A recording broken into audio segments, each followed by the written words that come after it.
కాబట్టి ఈ బడ్జెట్లోనైనా మనకు న్యాయం చేస్తారేమో, ఈ బడ్జెట్లోనైనా తెలంగాణ పారిశ్రామిక రంగానికి, తెలంగాణలోని పేదలకు, తెలంగాణలోని ఇన్ఫ్రాస్ట్రక్చర్కి పెద్దపీట వేస్తారేమని చెప్పి మేము ఆశించినాం. కానీ దురదృష్టం ఇవాళ 48,21,000 కోట్లతో బడ్జెట్ పెట్టినప్పటికీ అందులో పెద్ద ఎత్తున కొన్ని రాష్ట్రాలకు పెద్దపీట వేసినప్పటికీ తెలంగాణ ప్రస్తావన మాత్రం లేకపోవడం అనేది నిజంగా కూడా బాధాకరం, శోచనీయం. తెలంగాణలో 4 బీజేపీ ఎంపీలు గతంలో ఉంటే ఇవాళ తెలంగాణ ప్రజలు ఆ సంఖ్యను రెట్టింపు చేసినారు, 8 మందిని గెలిపించారు. అయినప్పటికీ 8 రూపాయలు కూడా కేంద్ర ప్రభుత్వం ఈ బడ్జెట్లో ఇవ్వకపోవడం అనేది నిజంగా బాధాకరం, తీవ్రంగా కూడా తెలంగాణ ప్రజలందరినీ కూడా విస్మయపరిచిన అంశం. బడ్జెట్ చూస్తూ ఉంటే ఇప్పటిదాకా నేను కామెంటరీ కూడా వింటా ఉన్నాను. ఇది కేంద్ర బడ్జెటా లేకపోతే బీహారు, ఆంధ్రప్రదేశ్కు సంబంధించిన బడ్జెట్ అనే విధంగా ఇవాళ చాలా మంది మాట్లాడుతూ ఉన్నారు. మాకేమీ ఆంధ్రప్రదేశ్కి ఇచ్చినందుకు బాధ లేదు. సాటి తెలుగు రాష్ట్రం, తప్పకుండా వారు బాగుండాలి, మంచిగా ఉండాలని కోరుకుంటోళ్ళం తప్ప వారికి నష్టం జరిగితే మేము కూడా బాధపడతాం. కానీ ఆంధ్రతో పాటు ఆంధ్రాకు ఇచ్చినట్టుగానే మీరు ఆంధ్రప్రదేశ్ పేరు చెప్పిన ప్రతిసారి ఏమన్నారు కేంద్ర మంత్రి గారు?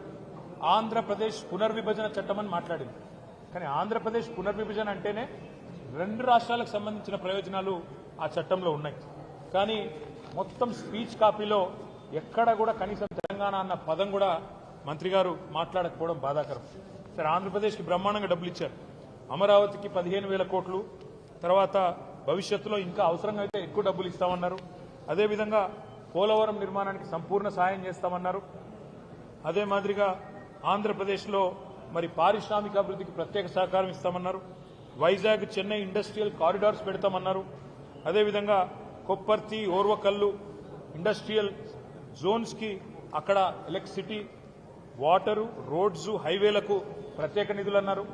వైజాగ్ చెన్నై కారిడార్ కూడా డబ్బులు. అదేవిధంగా బెంగళూరు కూడా, హైదరాబాద్ బెంగళూరు కారిడార్ కూడా డబ్బులు ఇస్తున్నామన్నారు. అదేవిధంగా ఆంధ్రప్రదేశ్లోని వెనుకబడ్డ ప్రాంతాలకు ప్రత్యేక ప్యాకేజీ అన్నారు. రాయలసీమ, ప్రకాశం, ఉత్తరాంధ్ర జిల్లాలకు ప్రత్యేక ప్యాకేజ్ అన్నారు. మాకు ఆంధ్రప్రదేశ్కి ఇచ్చిన దాని మీద దుగ్ధ లేదు, బాధ లేదు, అసూయ లేదు. తెలుగు రాష్ట్రం, పక్క తెలుగు రాష్ట్రం బాగుపడితే సంతోషించటోళ్ళమే, తప్పకుండా స్వాగతిస్తాం ఆంధ్రప్రదేశ్కి ఇచ్చిన దాన్ని.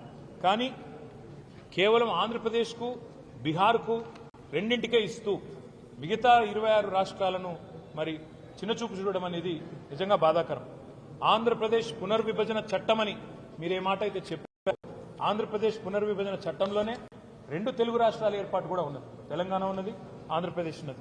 కానీ ఎప్పట్లాగానే మనకు 9.5-10 సంవత్సరాలుగా ఎప్పట్లాగానే ఇచ్చినట్టు ఈసారి కూడా గుండు సున్నానే ఇచ్చింది కేంద్ర ప్రభుత్వం.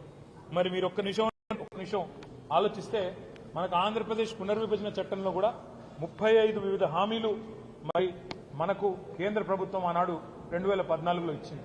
అందులో చాలా అంశాలు గతంలో కేసీఆర్ గారు ముఖ్యమంత్రిగా ఉన్నప్పుడు గత 10 ఏళ్లు ఒకసారి కాదు పలుమార్లు పోయి బతిమలాడినాము, పలుమార్లు పోయి అభ్యర్థించాము. ఇచ్చిన మాట నిలబెట్టుకోండి అని చెప్పి కూడా కోరినాం. ములుగులో గిరిజన యూనివర్సిటీ కేటాయించాలి మనకు పునర్వ్యవస్థీకరణ చట్టం ప్రకారం.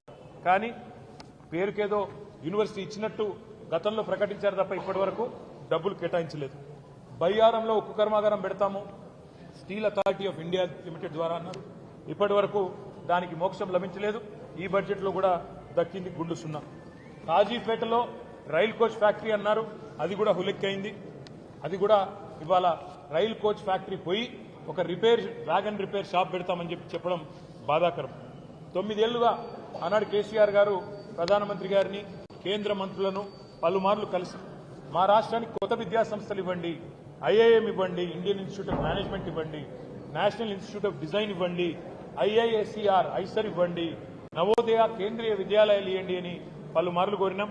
దాని మీద కూడా ఒక్కటంటే ఒక్క విద్యా సంస్థ కూడా ఇప్పటి వరకు మంజూరు చేయలేదు. ఈ రోజు బడ్జెట్లో కూడా చేయలేదు. కేంద్ర బడ్జెట్లో పారిశ్రామిక కారిడార్లు ఇవన్నీ కూడా చెప్పారు ఇతర రాష్ట్రాలకు సంబంధించి. అదే తెలంగాణలో మరి హైదరాబాద్ నుంచి వరంగల్ కానీ, హైదరాబాద్ నుంచి రామగుండం కానీ, హైదరాబాద్ నుంచి బొంబాయి పోయే రోడ్డు కానీ, హైదరాబాద్ నుంచి విజయవాడ పోయే రోడ్డు కానీ ఇవన్నీ కూడా ప్రముఖమైన పారిశ్రామిక కారిడార్లుగా ఏర్పాటు చేయాలని, 6 వివిధ కారిడార్లు ఏర్పాటు చేయాలని చాలాసార్లు కోరాం. దాని మీద కూడా స్పందన లేదు. మెగా పవర్ లూమ్ క్లస్టర్ కావాలని చెప్పి సిరిసిల్లలో అడిగాం, దాని మీద కూడా స్పందన లేదు. అదేవిధంగా కొత్త హ్యాండ్లూమ్ క్లస్టర్స్ కూడా మంజూరు చేయాలని చెప్పి కూడా గతం నుంచి కోరుతున్నాం. దాని మీద కూడా స్పందన లేదు. తెలంగాణ ప్రభుత్వం రేవంత్ రెడ్డి గారి నాయకత్వంలో మన చాలా మంది చాలాసార్లు ఢిల్లీకి పోయి అక్కడ మంత్రులను కలిసినట్టుగా కూడా వార్త, కానీ ఒక్కటంటే ఒక్కటి కూడా వీళ్ళు చెప్పింది వాళ్ళు వినిపించుకున్నట్టయితే కనబడడం లేదు. రీజనల్ రింగ్ రోడ్డు కానీ, రాష్ట్రాలకు ముఖ్యంగా తెలంగాణకు ఉపయోగపడే హైవే విస్తరణ కానీ, కనెక్టివిటీ ప్రాజెక్టులు కొన్ని తప్ప ఎక్కడ కూడా పెద్ద మొత్తంలో అయితే ఇచ్చిందేం లేదు. మొత్తంగా చెప్పాలంటే తెలంగాణకు ఈ బడ్జెట్లో మళ్ళొక్కసారి దక్కింది పెద్ద గుండు సున్నా. నేను తెలంగాణ ప్రజలు అందుకే ఆలోచించాలని చెప్పి వారిని విజ్ఞప్తి చేస్తా ఉన్నా. మొన్న జరిగిన పార్లమెంట్ ఎన్నికల్లో 16 స్థానాలు 8 కాంగ్రెస్ పార్టీకి, 8 భారతీయ జనతా పార్టీకి మీరిచ్చారు. ఇవాళ అదే 16 స్థానాలతో చంద్రబాబు నాయుడు గారు శక్తి బలంగా ఉంటే ఏం సాధించుకోవచ్చో సంకీర్ణ ప్రభుత్వంలో చూపెడతా ఉన్నారు.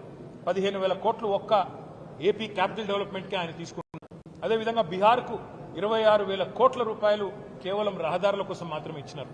కానీ తెలంగాణకు 16 మంది సభ్యులున్న 8 మంది కాంగ్రెస్ వాళ్ళు, 8 మంది బీజేపీ వాళ్ళు దక్కింది మాత్రం గుండు సున్నా. అందుకే స్వీయ రాజకీయ అస్తిత్వమే తెలంగాణ కెన్నటికి రక్ష. ప్రాంతీయ శక్తులు బలంగా ఉంటే, ప్రాంతీయ పార్టీల నాయకత్వం బలంగా ఉంటేనే రేపటి సంకీర్ణ యుగంలో కూడా మనం శాసించే పరిస్థితి ఉంటుంది. శాసించి సాధించుకోవాలి తప్ప యాచించి సాధించుకుంటే ఏది కూడా రాదు. రేపటికైనా తప్పకుండా ఇవాళ ఈ 8 బీజేపీ ఎంపీలు అక్కడ పార్లమెంట్లో కూర్చున్నారు. తెలంగాణకు అన్యాయం జరుగుతుంటే ఒక్క ప్రాజెక్టు కూడా రాకపోతే కనీసం నోరు కూడా మెదపలేదు. 2 కేంద్ర మంత్రులు ఉన్నారు, నోరు మెదపలేదు. అదేవిధంగా 8 మంది కాంగ్రెస్ ఎంపీలు తెలంగాణకు అన్యాయం జరుగుతుంటే కూడా అదే ఈరోజు అక్కడ గులాబీ కండువాలు కప్పుకున్న బీఆర్ఎస్ సైనికులు అక్కడుంటే ఇవాళ పార్లమెంట్లో ఎట్లా ఉండేదో పరిస్థితి ఆలోచించాలని చెప్పి నేను కోరుతా ఉన్నా.